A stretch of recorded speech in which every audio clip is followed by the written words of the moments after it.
నమస్తే అన్న. మీ పేరు గంగారి శ్రీను, విబిఎస్ఎఫ్ వర్కింగ్ ప్రెసిడెంట్గా మీరు పనిచేస్తున్నారు కదా. అయితే ఈ 2020 అక్టోబర్ 31న వాల్మీకి జయంతి జరుగుతుంది కదా. చిరకాల వాంఛ, చిరకాల కోరిక అయినటువంటి వాల్మీకుల ఎస్టీ డిమాండ్ ఇంకా నెరవేరట్లేదు. దాని గురించి మీరు ఏమైనా చెప్పగలరా? వాల్మీకి డిమాండ్ కోసం ఒక విద్యార్థిగా, ఒక విద్యార్థి సంఘ నాయకులుగా, ఒక బోయ జాతిలో పుట్టినందుకు నేను చాలా సంతోషిస్తున్నాను. అయితే వాల్మీకి జయంతి నాటికి బోయలను ఎస్టీలో కలుపుతారనేది మాత్రం అది ఒక కలగానే మిలిగిపోయింది. దానికోసం ప్రభుత్వం పైన పోరాటాలు కామన్గా చేస్తూనే ఉంటాయి. ఓకే, ఇప్పుడు విద్యార్థి నాయకుడిగా మీరు చేసే కార్యక్రమాలు ఎటువంటివి?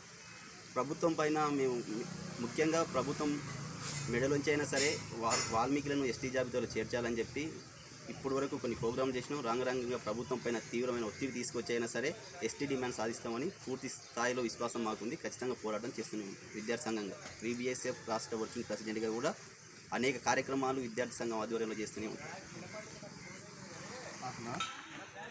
చివరిగా ఒక ప్రశ్న, ఈ రానున్న ఎమ్మెల్సీ, గ్రాడ్యుయేట్ ఎమ్మెల్సీలో విద్యార్థి నాయకులుగా, ఒక బోయ జాతి విద్యార్థి నాయకులుగా మీరు ఏం చర్య తీసుకోబోతున్నారో, ఏ విధంగా మీ ప్రయత్నం ఉంటుంది? ఈసారి ఎమ్మెల్సీ ఎలక్షన్లో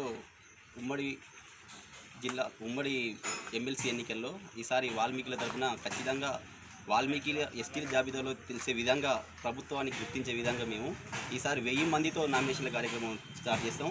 1000 మంది ఈసారి ఖచ్చితంగా పోటీ నిలబెడతాం. 1000 మంది పోటీ నిలిపినా కూడా ప్రభుత్వం స్పందించి ముందుకు రాకపోతే ఆ విత్డ్రాలని అసలు విత్డ్రాలు చేసుకోకుండా ప్రభుత్వాన్ని ఎట్టయినా సరే ఒప్పించే విధంగా ఈసారి మేము 1000 మంది ఎమ్మెల్సీ ఎన్నికల్లో పోటీలో నిలబడతాం.